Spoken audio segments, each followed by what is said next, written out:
बच्चों, चलिए ऑनलाइन वाले क्लासेज में जुड़ते हैं। हम लोग पिछले लेक्चर में इलेक्ट्रोस्टैटिक्स का कुछ पार्ट पढ़े हैं 5 मार्क्स का, एक्सियल लाइन और इक्वेटोरियल लाइन। तो एक्सियल लाइन का पूरा हम लोग डेरिवेशन कर चुके थे, आज इक्वेटोरियल लाइन के करेंगे। ये भी इक्वेटोरियल लाइन 5 मार्क्स में आता है, एकदम गर्दा हम लोग इसमें देखेंगे ऑनलाइन वाले क्लासेज में। हम है एपी सर और चलिए बढ़ते हैं। चलिए हम एपी सर ऑनलाइन वाले क्लासेज में जुड़ते हैं। इलेक्ट्रोस्टैटिक्स का टॉपिक लेकर आए हैं, जो पिछले लेक्चर में पढ़े हैं उसी से आगे बढ़ रहे हैं। बहुत बढ़िया टॉपिक है।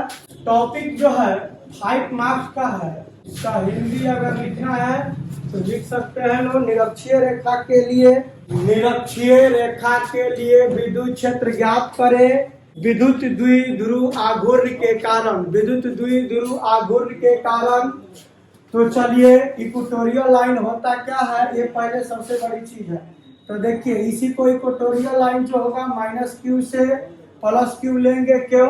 क्योंकि इलेक्ट्रिक डाइपोल मोमेंट के लिए -q से +q लेते हैं और इसके मिड पॉइंट से एक इलेक्ट्रिक फील्ड लेते हैं जो 90 डिग्री पे होगा। ये दोनों तरफ बांट देगा, आधा आधा ए मान लेते हैं, इसको बी मान लेते हैं। यहाँ से एक इलेक्ट्रिक फील्ड इधर की ओर लेते हैं और एक इलेक्ट्रिक फील्ड कुछ इधर ले रहे हैं। जो इक्वेटोरियल लाइन होता है इसी को बोलते हैं, जो मिड पॉइंट से डिवाइड कर देते हैं किसी लाइन को, इसी को इक्वेटोरियल लाइन बोलते हैं। और इसका टोटल दूरी अगर 2r है तो मिड पॉइंट से काट देंगे, इसको आधा में बांट देंगे तो r में बढ़ जाएगा। इसका लेंथ कुछ l मान लेते हैं, ये हो गया, b हो गया और ये p हो जाएगा। अब करना क्या है, ये 90 डिग्री है तो ये थीटा हो जाता है, ये 90 डिग्री है तो ये भी थीटा हो जाएगा। अब देखिए यहाँ से भी एक इलेक्ट्रिक लाइन एक्स एक्सिस की तरह ले रहे हैं तो ये इलेक्ट्रिक फील्ड हो जाएगा, ये भी इलेक्ट्रिक फील्ड हो जाएगा। अब ये थीटा जो है उठकर यहाँ चला आता है, तो जिसके साथ एंगल बनता है cos थीटा में टूटता है, तो ये टूटेगा वेक्टर ई cos थीटा में। इसके साथ एंगल नहीं बन रहा तो ये टूटेगा वेक्टर ई sin थीटा में। इस ट्रायंगल का काम हो गया। इसी तरह इस ट्रायंगल से काम करेंगे तो थीटा यहाँ चलाएगा, फिर एक बार टूटेगा वेक्टर ई sin ई cos थीटा में। और ये एंगल यहाँ चलाया, अब देखिए इसके साथ एंगल नहीं बना रहा है तो टूटेगा वेक्टर ई sin थीटा में। यहाँ वेक्टर ई बीच से है। अब करना क्या है, अब देखिए जब दो वेक्टर अपोजिट है, जैसे ऊपर ही sin थीटा है, नीचे sin थीटा नीचे है, तो एक दूसरे का अपोजिट वेक्टर है। जब एक दूसरे का अपोजिट वेक्टर होता है तो 180 डिग्री का एंगल बनता है। 180 डिग्री का मतलब ये होता है कि उसको घटा दिया जाए, तो ई sin थीटा घटा देंगे तो 0 हो जाएगा, यानी वर्टिकल वाला कंपोनेंट आपका 0 हो जाएगा। और ई cos थीटा दोनों सेम डायरेक्शन में जा रहा है। जब दो वेक्टर सेम डायरेक्शन में जाता है तो एंगल 0 डिग्री बनता है। 0 डिग्री का मतलब उसको एडिशन कर दिया जाता है, जोड़ दिया जाता है। एक बात और देखिए, ये राइट हैंड ट्रायंगल की तरह दिख रहा है तो इसका हम H पहले निकालते हैं, क्योंकि P पॉइंट पर हमको इलेक्ट्रिक फील्ड निकालना है। तो ये P इस पहले निकालेंगे तो ये H है। H स्क्वायर बराबर फॉर्मूला होता है P square plus B square. तो H इसमें क्या है, PB स्क्वायर है, और P क्या है इसमें, OP स्क्वायर है, और B क्या है, O से लेकर OB स्क्वायर है। और देखिए PB स्क्वायर का मान हमको पता नहीं है, लेकिन OP का मान पता है L, तो L स्क्वायर हो जाएगा। OB का मान हमको पता है R, तो R स्क्वायर हो जाएगा। यानी PB स्क्वायर बराबर कितना होगा, L square plus R square. इसी तरह अगर PB लिखना चाहेंगे तो L square plus R square के रूट अंडर हो जाएगा। अब देखिए इसका जो परिभाषा है, तो एक इलेक्ट्रिक डाइपोल मोमेंट लिया गया है -q, तो लेट एन इलेक्ट्रिक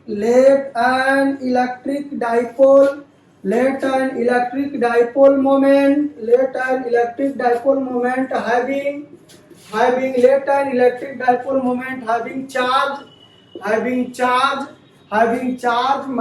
-q से -q to +q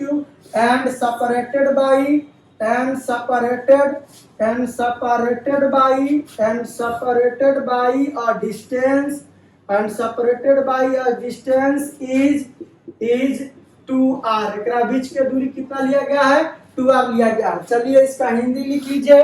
माना कि एक विद्युत द्विध्रुव आघूर्ण लिया गया है, माना कि एक विद्युत द्विध्रुव आघूर्ण लिया गया है जिसके पास आवेश -q से +q है, जिसके पास आवेश -q से +q है तथा इसके बीच का दूरी 2r है, तथा इसके बीच का दूरी 2r है। तो हमको देखना है कि P बिंदु पर कितना इलेक्ट्रिक फील्ड होगा। चलिए इसको मिटाते हैं। अब P बिंदु पर इलेक्ट्रिक फील्ड देख लेते हैं। तो इलेक्ट्रिक फील्ड बिंदु पर इससे पहले देखिए हेयर वर्टिकल कंपोनेंट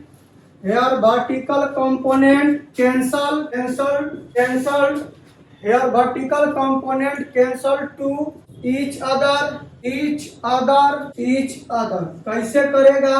देखिए साइन थीटा कुछ इधर जा रहा है और फिर साइन थीटा अगर देखेंगे तो माइनस लगाएंगे, क्यों? इधर जा रहा है, जब दो वेक्टर अपोजिट में जाएगा तो ये कट जाएगा, तो यहाँ से कट के आ जाएगा 0। तो साइन यानी वर्टिकल कंपोनेंट से कोई मतलब नहीं है। ई साइन थीटा ऊपर जा रहा है तो इसका दिशा ई मान लिया हो, और ई साइन थीटा नीचे जा रहा है तो इसका दिशा ये मान लिया, तो दोनों एक दूसरे का अपोजिट में है तो कट के 0 हो जाएगा। वर्टिकल कंपोनेंट से कोई मतलब नहीं है। हिंदी यहाँ लिख लीजिए, यहाँ उदग्र घटक एक दूसरे को कट कर देगा, क्योंकि दोनों एक दूसरे के विपरीत क्रम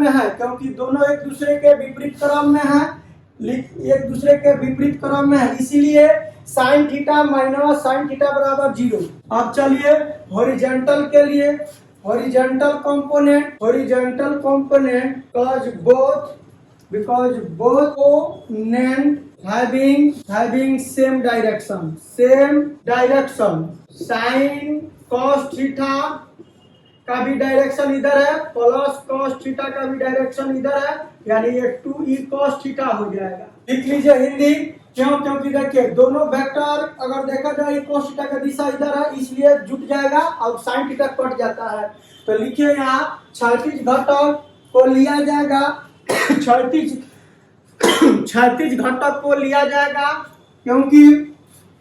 क्योंकि दोनों घटक सेम दिशा में चल रहा है, क्योंकि दोनों घटक सेम दिशा में चल रहा है, इसीलिए cos theta plus cos theta बराबर, इसीलिए cos theta plus cos theta बराबर 2e cos थीटा होगा, इसीलिए cos theta plus cos theta बराबर 2e cos थीटा होगा। अब यहाँ से देखिए, अब हमको देखना है electric field at point P, बिंदु P पर विद्युत क्षेत्र देखना है।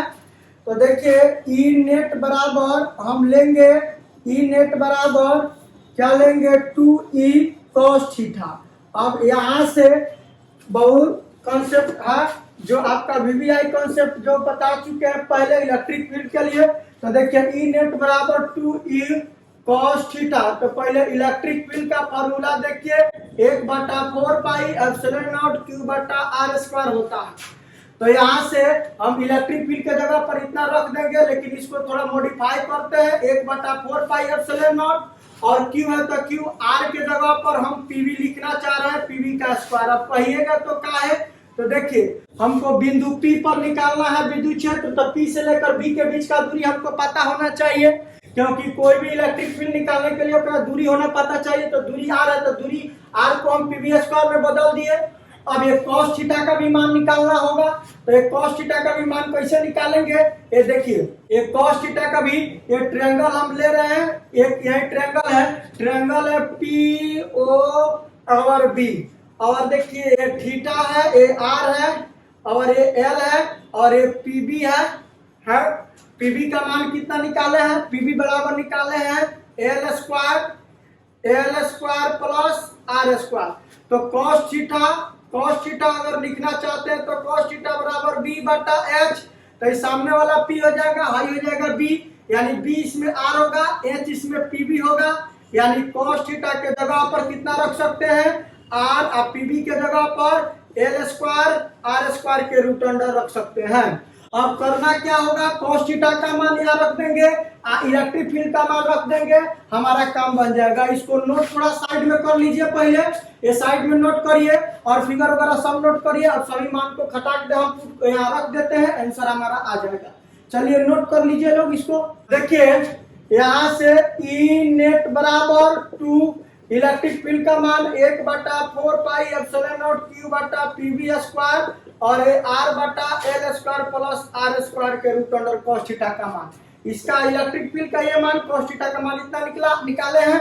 अब इसको थोड़ा मॉडिफाई करिए, देखिए 2 ऊपर गुना कर सकते हैं, इच्छा है तो 4 पाई एप्सिलॉन नॉट और ये सभी को एक साथ गुना कर लीजिए तो क्यू आर। और देखिए यहाँ पीवी स्क्वायर के जगह पर फिगर में कितना है, पीवी स्क्वायर के जगह पर रख सकते हैं, फिगर में देखिए L square plus R square, PV square के जगह पर रख सकते हैं L square plus R square.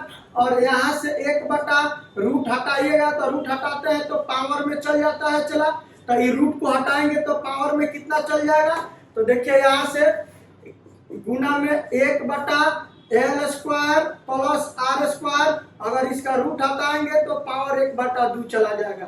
अब देखिए बेस सेम है तो पावर जुट जाएगा, तो यहाँ से ऊपर हो जाएगा 2QR बटा में 4 पाई एप्सिलॉन नॉट। यहाँ से नॉर्मली अगर लिख सकते हैं हम सभी को गुना करके यहाँ लिख लिए, इसको लिख सकते हैं 1 और देखिए एल के power L square R square और इसका पावर 1/2 है, इसका पावर 1 है तो 1 प्लस 1/2 को जोड़िएगा तो 3/2 आएगा, यानी इसका पावर 3/2 आ जाएगा। यहाँ तक पहले लिखिए खटाक दे। अब देखिए ई नेट बराबर आपका यहाँ से 2QR बटा में 4 पाई एप्सिलॉन नॉट और बच जाएगा 1/एल प्लस आर स्क्वायर के पावर 3/2। इसके जगह पर हम रख सकते हैं P, क्योंकि पढ़ाया गया P बराबर 2QR फॉर्मूला। तब ई नेट आपका अगर लिखना चाहते हैं और यहाँ कंडीशन होगा R square much greater than L square, यानी एल स्क्वायर को लमसम 0 लिखते हैं। तो यहाँ से देखिए ई नेट बराबर इसके जगह पर रख देंगे P बटा में 4 पाई एप्सिलॉन नॉट, यहाँ से आपका 1/एल के जगह पर 0 के स्क्वायर और आर के जगह पर आर स्क्वायर का पावर 3/2। अब ई नेट देखिए यहाँ से क्या निकल के आएगा, तो यहाँ से P बटा में 4 पाई एप्सिलॉन नॉट और यहाँ से नॉर्मली आपका निकल जाएगा 1/आर स्क्वायर आकर पावर हो जाएगा 3/2। तो यहाँ से आर कट पावर से पावर कट जाएगा, तो ई नेट आपका कितना होगा, ई नेट बराबर यहाँ से P बटा में 4 पाई एप्सिलॉन नॉट गुने 1/, में यहाँ से आर की होगा, एक के सजा के लिख देंगे तो यही हमको फॉर्मूला प्रूव करना है, ये सजा कर लिख देते हैं। तो ई नेट बराबर अगर देखना चाहते हैं तो क्या होगा, ई नेट मतलब कुल होता है, तो 1/, में 4 पाई एप्सिलॉन नॉट और यहाँ से P बटा में आर क्यूब, ये इसी तरह सजा के लिख देंगे तो हमारा यही फॉर्मूला को प्रूव करना रहता है। ये 5 मार्क्स में है, यहाँ तक प्रूव करिए। देखिए हाई एकरा को यहाँ भेज दिए, इसको यहाँ भेज दिए, ये फॉर्मूला प्रूव हो गया। तो ये आपका 5 मार्क्स का है, चला और आप लोग इसको नोट कर लीजिए, बहुत VVI है। इसी से हम लोग नेक्स्ट लेक्चर में मिलेंगे, तब तक के लिए धन्यवाद। ऑनलाइन क्लासेज को सब्सक्राइब करिए, लाइक करिए, शेयर करिए, कमेंट करिए और हमें एक ही सर आपके साथ। चलिए जय हिंद, जय Bharat. Do not forget to like, subscribe and share. Jai Hind.